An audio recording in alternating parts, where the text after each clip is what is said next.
This is the Big O Show. This is the Big O Show.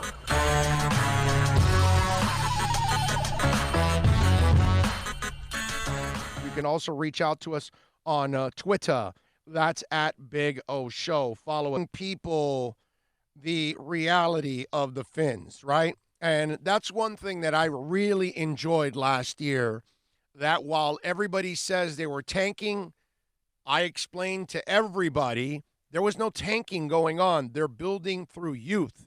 They're trying to win through youth. So, yes, it's going to be tough early on. It's going to be rough. I never thought it was going to be 5-4 to end the year.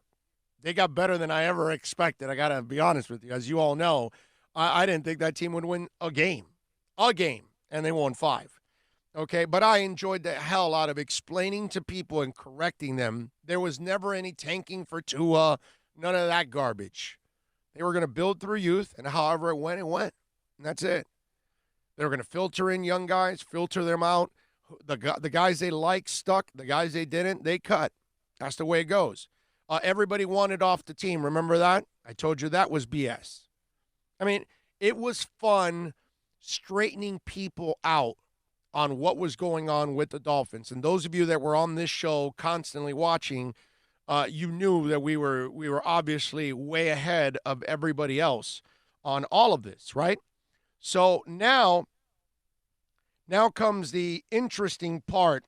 And again, remember last year we had Dominique Foxworth saying that people were putting themselves at risk for for injuries, because the Dolphins are being selfish. You remember that, right? Here's Dominique Foxworth, okay? It's unethical and morally reprehensible as far as I'm concerned, because we understand how dangerous football is as a game. Putting guys out there in this type of danger is a problem, but you can put that aside. I think as an employer, you have an obligation to provide as safe a working environment as you can, and also provide to people an opportunity to succeed. These young men have committed their lives to getting to the NFL, and the expectation is once you get to the NFL, the team will do the very best that they can do to make sure you succeed. They are not doing this there, and that's not fair, because these guys are physically paying the price. These guys are putting bad film on tape because they're not trying to win, and it's going to shorten their careers. And you know who's going to benefit from them? The owner and the general managers and maybe the potential future coach. These guys aren't going to benefit from it. They're going to be out of the league, having their careers ruined by a selfish team like the Dolphins. It's funny because that's a former player, and he doesn't know his head from his ass. I mean, you couldn't be more off on that dumbass statement he said during the season. Now, here's where I become a Dominique Foxworth fan, because we're all going to be wrong. We're all going to have a hot take that we're off on and all of that. And at least I saw Dominique today, and he had the right point of view on the Dolphins. And, they were talking about Tua and talking Tua and where Miami is going and the smoke screens that could be there. But listen to Foxworth talk about Tua, but in passing, mention what the Dolphins are doing.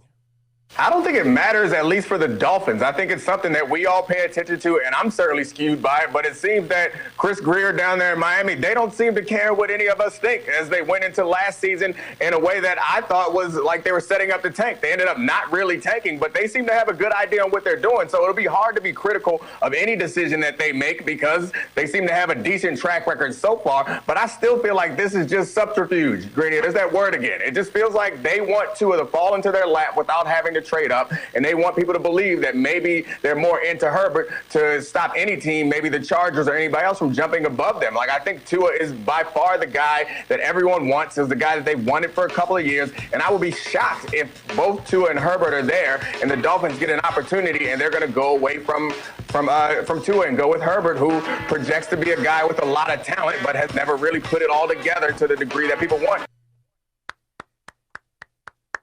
Way to go, Dominique. I like it, man. I like it. He was because, I like how he said, well, they seem to know what they're doing over there. I mean, once you look like a horse's ass and you say that, the players are at risk and that, you're doing a disservice to the players, and they're putting bad film on there and all that. I'm sorry.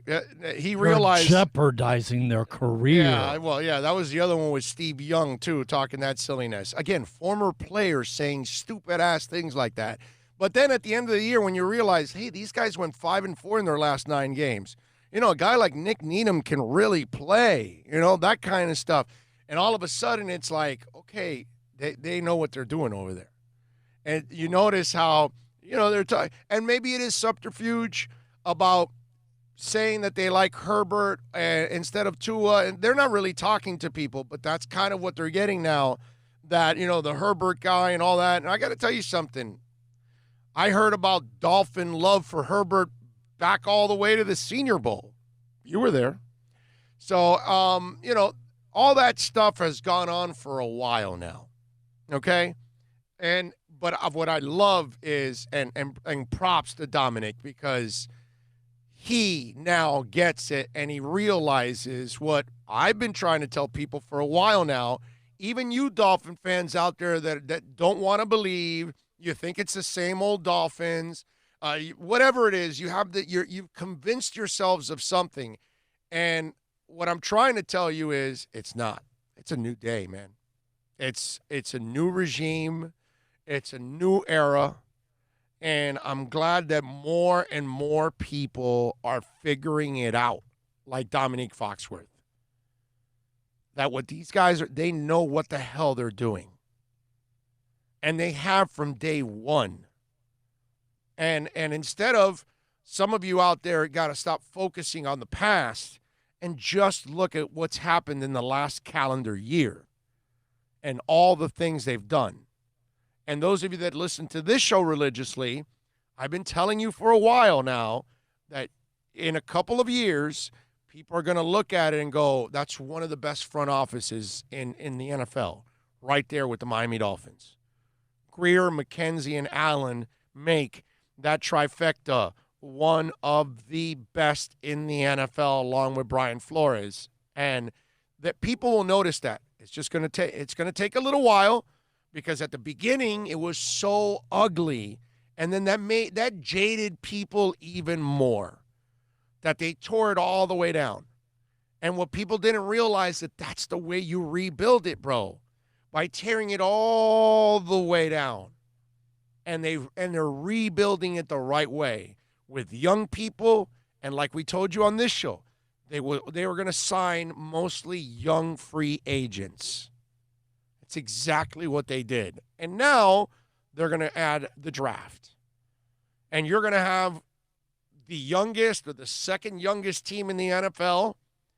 And yet the youngest or the second youngest team, whatever they were last year, went 5-4 with a winning record. They knocked out a playoff team, and they made them have to play a week earlier in the playoffs, which then eliminated them because they weren't as good. And now they're going to go into this season with a division that is right there. It's ripe. It's for the taking. Josh Allen isn't special. Adam Gase is a moron. The Jets ownership group is a joke. And the Patriots are headed downhill, baby. And people like Dominique Foxworth are finally getting it. You know what's probably the biggest beautiful thing single difference with our Dolphins now? What's that? Back in the day, there was like no rhyme, no reason. There was this that didn't connect to that. Legitimate plan. And everything connects, and there is like a path, and we're going down. Because you got football people running it. Yes. That's the difference. That's what I keep telling people. It's not some guy that's a capologist and does contracts and now wants to play general manager or general mangler, whatever you want to call what he did to the Dolphins. You know what I mean? And you don't have what I was explaining, a couple of times, but I explained it yesterday. You don't have people fighting amongst each other about who to pick. That's not going to happen in the front office. Grier picked Flores. Grier picked McKenzie. Grier picked Allen. Why do you think he picked them? He's known them for years. There's chemistry. They know each other. They want to help each other. They want to succeed. This isn't Spielman fighting Wanstead. This isn't Ireland fighting Sperano and then fighting Philbin. This isn't Philbin fighting Parcells fighting, Ireland or Sperano. None of all those things that happened, they're in the past. I keep explaining to people. You got 4 men that are going to sit down and they're going to be on the same page because they all must succeed and they get it. And so far, you see in the last year, nothing. There's not one guy talking about the situation and he's not happy or that he likes his play. There's not another guy talking out of place and he's somewhere else leaking something. None of that. There are no leaks. There are no fights. There are no disagreements. There's no dysfunction. None of that.